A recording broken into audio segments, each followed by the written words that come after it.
पिलादिन तो जदुमणि सहित संपर्कित आम आम गाँ मानक टिके टिके कथार जदुमणि ढगर उदाहरण दिया हुए। आमर घर हूँ चंद्रशेखरपुर, जोटा हूँ जदुमणि पीठ इटामाटी ठारू मोटे 2 किलोमीटर दूर में कुसुमी नदी पार हेले इटामाटी आम पहुँची जाऊ। पंचदोल 10 दल देखाटा सब भाया कथा। आ जदुमणि प्रतिमूर्ति भी टे न देखिले मन भी भल लगे। तेणु जदुमणि जेहेतु से आदर्श अनुप्राणित व्यंग कवि से शीर्षक तो जाई हबनी, किंतु तथापि जदुमणि अति प्रिय आम गाँ मानक जदुमणि अति प्रिय। से पाखापाखि गाँव समस्ते भावती जदुमणि आम निज लोक। जदुमणि असाधारणत्व पर द्विमत होबार नाई। विशेषकर प्रबंध पूर्णचंद्र तथा राघव विलास निश्चित भाव असाधारण कृतित्वर उदाहरण। सेमिति देखिले आउर तो अनेक तांकर लेखारे अच्छी गोटे विशेषत्व होउची जे रावण पाखरे मध्ये से तांकर हास्य रसर प्रयोग करिसेंती। रावण जे कि जने दुर्दांत वीर रसर नायक, ता पाखरे हास्य रसर प्रयोग करिसेंती। रावण पाखु खबर पड़ी आसी जे समुद्र कूल आसिक पहुँची गले राम लक्ष्मण बानर सेना मान को लेकर से समुद्र पार होकर लंका पहुँचे। दूत जिते कथा कहला रावण को हस लगिला। पूर्व देवता सर्वरी भर्ता आगे दूत वार्ता कला प्रकाश। अशोक बने शशोके थिबा बधु बंधु सिंधु कूले प्रवेश। हास रसरे भासी भासीला दशग्रीव। नारी विरहे बारिधि तले दले तनु झासीबा पाई आसीथिबो। दूत आसिक कहूची जे अशोक वन जो सीता बंदिनी होकर अछंती तांकर स्वामी तांकर बंधु आसिक पहुंची गले। एक कथा सुनिबा परे रावण को खूब जोर हस लगिला। से हसी हसिक कहूची अरे से कुआडे आसीची, बोधे ता पत्नी विरह पत्नी कड़े हजि जाइए से चारिआडे खोजी खोजिक बुलूला। तो ये समुद्र जल में झास देवा गोटे जगह पाइलानी से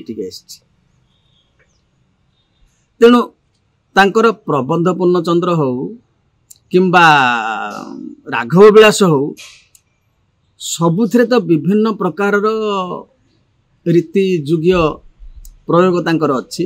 ता भितर अन्य मानक अपेक्षा यांकर लेखार हास्य रसर परिमाण टिके बेसी। राजा विनायक सिंह मांधाता को समय से लोक माने जदुमणि अपेक्षा विनायक सिंह मांधाता को मो भावुची जे बेसी महान बोली आम चिंता करवा कथा। कहीं ना एते बड़ जड़े कवि को प्रश्रय दबा, तांकर व्यंग को तांकर परिहास को जीर्ण करने सहज कथा नुह। से राजा मान पाखे राजा कहते अरे तू गोटे कुकुर, सांगे सांगे जदुमणि पार्टी बाहर छाबु तुलसी गछ बुझी हो। कुकुर साधारण तुलसी गछ पर मूर्ते सेतक भी जीर्ण कर जाइथिले। से निश्चित भाव से जड़े श्रेष्ठ कवि मानक भितर जड़े कहवा बाहुल्य जो उपेन्द्र भंजक पर जदि कविता दृष्टि कवितार अर्थ विग्रह दृष्टि कहार ना नि जदुमणि को द्वितीय स्थान बोधे मिल से दृष्टि काव्य दृष्टि। किंतु पांडित्य जे पाला गायक माने तांको कहते पद को कहते मुगुर पिटा लोक, से बढ़ई लोक कारीगर लोक। जीवन शैली अति सरल, एते सरल जे दरकार पड़े से डोलीटे मुंडेक भी बाटर चली जाई पारा लोक। राजा पाखे खाई बस काकरा पिठा बंटा दिया हो से कहते ये कौन काकरा दौच आउ दिअनि मो आउ दौना जिते कहले राजा कहले अरे एतक पिठा तू ए खाईदेबू आहरी मागुचु जदि खाई न पारू ना मो माइप को देवी ना ठीक अच्छे खा ताले देखिए मो जदुमणि खाई पारे 4-5टा काकरा खाई बाकी तक गामुछारे बांधिले कहले अरे कौन ना मु कही परा खाइले खाइबे न खाइले माइप को देवी बोली। एभली जेकोसी मुहूर्त से हास्यरस सृष्टि कर पारती ए संबंध रे से गायक अर्जुन छत्रिया जे नुआपड़ार गायक सी भी से कथा कहले जे दुखर विषय हाई स्कूल ठू आरंभ करी कॉलेज स्तर पर्यंत कौन सी जगह एत बड़ कविकर पदटी ना जदि कौन मते ताको पाठ्यक्रम रे व्यवहार करा जाय पारंता ताले अंतत पक्षे ओडिशार युवपीढ़ीर साहित्यिक माने बा पंडित माने तांको भल रूपे बुझी पारते।